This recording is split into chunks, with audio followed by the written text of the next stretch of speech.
प्रश्न संख्या 5। और इसमें कहा गया है कि एक बर्तन एक उल्टे शंकु के आकार का है जिसकी ऊंचाई 8 सेंटीमीटर है। यहाँ पे ऊंचाई उस शंकु की जो कैसा है, शंकु के आकार का है और उसकी जो ऊंचाई है वो कितनी है, 8 सेंटीमीटर है। और इसके ऊपरी सिरे जो खुला हुआ है की त्रिज्या 5 सेंटीमीटर, तो त्रिज्या उसकी 5 सेंटीमीटर है। यह ऊपर तक पानी से भरा हुआ है। जब इस बर्तन में शीशे की कुछ गोलियां जिनमें प्रत्येक 0.5 सेंटीमीटर त्रिज्या वाला एक गोला है, यानी कि जो वो गोलियां हैं वो कैसी है, वो एक गोले के आकार की है और जिसकी त्रिज्या कितनी है, 0.5 सेंटीमीटर, जिनमें प्रत्येक 0.5 सेंटीमीटर त्रिज्या वाला एक गोला है, डाली जाती है। तो इसमें से भरे हुए पानी का एक चौथाई भाग बाहर निकल जाता है। बर्तन में डाली गई शीशे की गोलियों की संख्या ज्ञात कीजिए। तो हमें क्या करना है, बर्तन में कितनी गोलियां डाली गई हैं ये हमें ज्ञात करनी है। तो प्यारे बच्चों, काफी इंटरेस्टिंग क्वेश्चन है। और इसके लिए आपको सबसे पहले तो देखो हमारे पास क्या दिया हुआ है। एक तो हमारे पास क्या है, एक उल्टे शंकु के आकार का है, यानी कि वो ऊपर से खुला हुआ है। तो यहां से हम एक शंकु बना लेते हैं, एक उल्टे शंकु के आकार का है, इस तरह से है, जो ऊपर से खुला हुआ है। और क्या है, इसमें क्या दिया हुआ है, इसकी जो ऊंचाई है, इसकी जो ऊंचाई है वो कितनी है, 8 सेंटीमीटर है। तो ये प्यारे बच्चों इस तरह से हम लगाएं तो ये इसकी जो ऊंचाई है वो 8 सेंटीमीटर है। और क्या बताया गया है इसमें और बताया गया है कि इसके ऊपरी सिरे जो खुला हुआ है कि त्रिज्या 5 सेंटीमीटर है और ये जो त्रिज्या है इसकी वो 5 सेंटीमीटर है। ये ऊपर से खुला हुआ है। अब ये जो है, ये जो शंकु है ये पानी से ऊपर तक भरा हुआ है, ये पूरा भरा हुआ है, पानी से भरा हुआ पूरा, इस तरह से ये पूरा पानी से भरा हुआ है। अब क्या किया, इसमें जब हमने गोलियां डाली, कांच की गोलियां, शीशे की गोलियां डाली, और जो गोलियां जब इसमें डाली, हमने कुछ गोलियां डाल दी इसके अंदर, इस तरह से इसके अंदर गोलियां डाल दी। जब ये इसमें गोलियां डाली कुछ, तो ये हमें बताना है कि कितनी गोलियां डाली। तो इसका पानी बाहर आ गया। कितना पानी बाहर आया, 1/4 भाग। जो पानी था इसमें 1/4 भाग उसमें से बाहर आ गया। तो हमें ये बताना है कि बर्तन में डाली गई शीशे की गोलियों की संख्या कितनी है। अब जो गोली है प्यारे बच्चों, उसका क्या, उसकी डायमेंशन किस तरह से बताई गई है कि जो गोली है वो एक गोले के आकार की है ना, तो उसमें वो जो गोली है उसकी जो त्रिज्या है, उसकी जो त्रिज्या है वो बता रखी है हमें कि उसकी जो त्रिज्या है वो कितनी है, 0.5 सेंटीमीटर है। तो प्यारे बच्चों देखो कैसे कॉन्सेप्ट को आपको समझना है। जो शंकु का आयतन है, जो एक शंकु के आकार का ये जो बर्तन है, इसका जो आयतन होगा वो, जो इसके अंदर पानी है वो, उसका जो आयतन है वो बराबर है, यानी कि शंकु का आयतन यानी कि उसके अंदर कितना पानी है वो दोनों सेम चीज है। अब शंकु में पानी का आयतन ज्ञात करने के लिए तो शंकु के आयतन का फॉर्मूला लगा लेंगे हम, तो उससे हमें पता चल जाएगा कि इसके अंदर कितना पानी है। और जो एक शीशे की जो एक गोली है उसका आयतन ज्ञात करने के लिए हमें क्या करेंगे, हम क्या करेंगे, एक गोले का आयतन निकालने का फॉर्मूला लगा देंगे। अब क्या हुआ, पानी जितना बाहर आया, कितना आया, 1/4।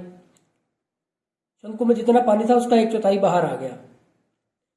तो पानी जितना बाहर आया होगा उतने ही आयतन की गोलियां अंदर गई होंगी। तो गोलियों की संख्या गुना में एक गोली का आयतन, यानी कि कुल गोलियों का आयतन हो गया, और वो 1/4 के बराबर हो जाएगा। तो दोनों को बराबर रख के हम गोलियों की संख्या ज्ञात करेंगे।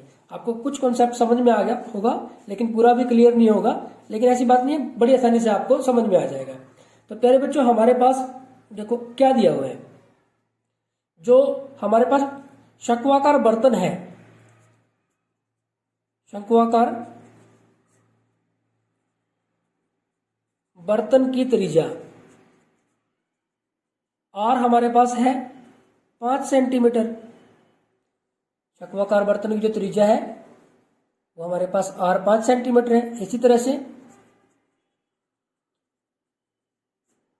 शंक्वाकार बर्तन की ऊंचाई भी है हमारे पास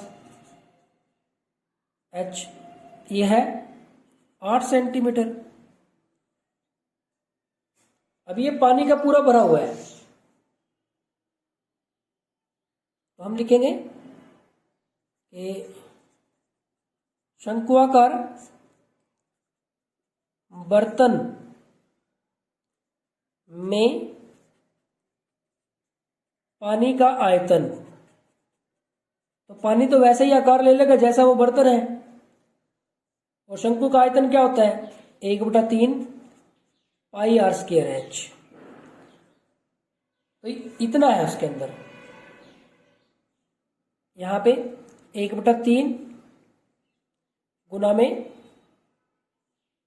22/7 गुना में 5 गुना में 5 और गुना में 8 सेंटीमीटर क्यूब। प्यारे बच्चों, ये जो शंक्वाकार का जो बर्तन है इसमें पानी का आयतन आ गया। अभी क्योंकि हमें कैलकुलेट नहीं करना है, अभी हमें और कैलकुलेशन करनी है, तो हम फिलहाल इसको यहीं पे छोड़ देते हैं। और अब हम दूसरी बात देखते हैं, दूसरी बात उसने क्या क्या कही है। अब हमने क्या किया, इसके अंदर गोली डाली है, हमने क्या किया, इसके अंदर गोली डाली है। तो अब हम क्या करेंगे, अब जो शीशे की गोली है उसकी त्रिज्या देखते हैं।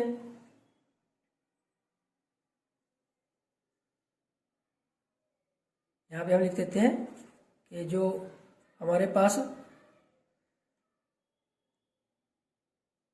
आप इसको कैसे लिखेंगे, अब यहां पे उसने कहा था कि कुछ गोलियां डाली गई हैं, तो गोलाकार गोली का या सीधा ही गोली की त्रिज्या लिख सकते हो आप। तो यहां पे हम इस तरह से भी लिख सकते हैं कि शीशे की गोली की त्रिज्या, यहां पे आर है ये 0.5 सेंटीमीटर। अब हम लिखेंगे कि शीशे की एक गोली का आयतन, गोली का आयतन कैसी है, गोलाकार, गोले का आयतन 4/3 पाई आर क्यूब। अब यहां से हमारे पास 4/3 गुना में 22/7 गुना में 0.5 गुना में 0.5 गुना में 0.5 सेंटीमीटर क्यूब। शीशे की गोली का आयतन आ गया, एक गोली का आयतन आ गया। अब क्या हुआ कि इसमें कुछ गोलियां डाली गई हैं, तो हम क्या मान लेते हैं कि माना शंक्वाकार बर्तन में शीशे की n गोलियां डाली गई।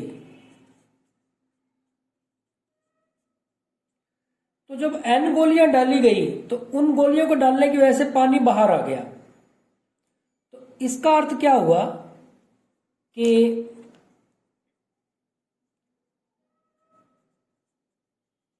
शीशे की n गोलियों का आयतन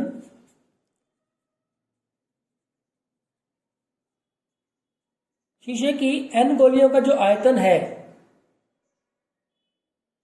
किसके बराबर होगा? जो पानी बाहर आ गया, और पानी तो इसमें से भरे हुए पानी का 1/4 भाग बाहर निकल आता है। तो ये किसके, शीशे की n गोलियों का आयतन किसके बराबर होगा? जितनी अंदर डली है उतना ही पानी बाहर आ गया, तो जितना पानी बाहर आया उसके आयतन के बराबर होगा। तो ये क्या लिखेंगे हम कि बाहर आए पानी का आयतन। अब शीशे की एक गोली का आयतन कितना है? ये है। शीशे की एक गोली का आयतन हमारे पास ये है। तो n गोलियों का आयतन क्या होगा? n से गुना हो जाएगा। तो n गुना में कितना आ जाएगा? ये हमारे पास 4/3, 4/3 गुना में 22/7 गुना में 0.5 गुना में 0.5 गुना में 0.5 बराबर है किसके बराबर होगा? बाहर आए पानी। और बाहर कितना पानी आया है? जितना पानी था उसका 1/4। 1/4 का मतलब 1/4 जितना पानी था। कितना पानी बर्तन में, पानी का जो आयतन था वो क्या था? ये रहा, ये हमने कैलकुलेट कर रखा है, तो ये हम लिख देंगे। तो प्यारे बच्चे, इसी वजह से हमने यहाँ पे कैलकुलेशन में टाइम वेस्ट नहीं किया। तो यहाँ पे ये 1/3 गुना में 22/7 गुना में 5 गुना में 5 और गुना में 8। अब हम इस क्वेश्चन को कैसे सोल्व करते हैं? आप यहाँ पे क्या करें, यहाँ पे आप 10 लगा सकते हैं, पॉइंट हटा सकते हैं। तो यहाँ 10 लगा दिया हमने, ये पॉइंट हटा दिया। यहाँ पे भी 10 लगा दिया, ये पॉइंट हटा दिया। यहाँ पे भी 10 लगा दिया और ये पॉइंट हमने हटा दिया। अब आप देखो कैंसिल कैसे करोगे। ऊपर वाला ऊपर वाले के साथ कैंसिल कर सकते हो, नीचे वाला नीचे वाले के साथ। तो इस 22 के साथ ये 22 कैंसिल हो गया, इस 7 के साथ ये 7 कैंसिल हो गया। देखो 0.5 था, यानी 5 ही रह गया था, तो इस 5 के साथ ये 5 कैंसिल हो गया, इस 5 के साथ ये 5 कैंसिल हो गया। अब यहाँ देखो 4 है, 4 एकम 4 और 4 दूनी 8, यहाँ 2 रह गया। अब यहाँ पे देखो प्यारे बच्चों, हमारे पास क्या बचा? यहाँ ऊपर है n और कुछ नहीं है। यहाँ ऊपर हमारे पास सिर्फ 2 है, नीचे यहाँ पे 3 है, तो 3 के साथ ये 3 कैंसिल हो गया। यहाँ 4 है तो 2 पे कैंसिल करेंगे, तो यहाँ 5 आ जाएगा, 2 पंजे 10 और 2 दूनी 4। फिर 2 पे कैंसिल किया तो 2 पंजे 10 और ये 2 एकम 2। तो यहाँ से हमारे पास ये बच गया फिलहाल, तो हमारे पास बच गया। और यहाँ से आप देखेंगे कि ये 5 है और ये 10 है, तो 5 एकम 5, 5 दूनी 10, तो ये 2 आ गया हमारे पास। अब देखो प्यारे बच्चों, हमारे पास क्या क्या बचा, आपको ये चीज ध्यान से देखनी है बस, कि हमारे पास बच गया, यहां तो बच गया n, ऊपर सिर्फ n है, और नीचे कौन कौन है? एक तो 5 है, एक और 5 है, और एक 2 है। और इधर आप देखेंगे कि इधर सिर्फ 2 है ऊपर, और नीचे कुछ नहीं है, तो नीचे हम 1 लगा लेते हैं। अब प्यारे बच्चों देखो, इसको जब आर पार गुना करोगे आप, तो आपके पास n का मान कितना आ जाएगा? 2 तो पहले ही था यहाँ पे, 5 भी यहाँ पे आ गया, 5 भी यहाँ पे आ गया, और 2 भी यहाँ पे आ गया। 2 पंजे 10, 10 पंजे 50, 50 दूनी 100। तो ये हमारे पास जो गोलियों की संख्या है, तो हम लिख देंगे कि शीशे की गोलियों की संख्या, शीशे की गोलियों की संख्या कितनी आई प्यारे बच्चों? 100। तो ये हमारे पास इसका आंसर आ गया। तो काफी मजेदार क्वेश्चन था। कॉन्सेप्ट आपको समझ में आना चाहिए कि क्या कहना चाह रहा है वो। यहाँ पे थोड़ा सा अगर आप कंफ्यूज हो सकते हो तो इस बात से हो सकते हो कि ये कैलकुलेशन आपको जो काफी मतलब आपको ऐसे लग सकता है कि कितनी बड़ी कैलकुलेशन होगी, कुछ ज्यादा सा कैंसिल नहीं हो रहा। यहाँ पे भी ऐसा ही है कुछ, इस जगह पे भी। तो देखो हमने इसको सोल्व किया ही नहीं, क्योंकि तो ये तो हमें निकालना ही नहीं था, क्योंकि ये तो आगे भी यूज होने हैं। तो हमने आगे ले जाके इसको जिसके साथ जो कैंसिल होता था उसको कैंसिल कर दिया, और इजिली हमारे पास हमारा जो क्वेश्चन है वो सोल्व हो गया। तो प्यारे बच्चों, यहाँ पे हमारे पास जो क्वेश्चन नंबर 5 है वो कंप्लीट हो जाता है। Thank you very much.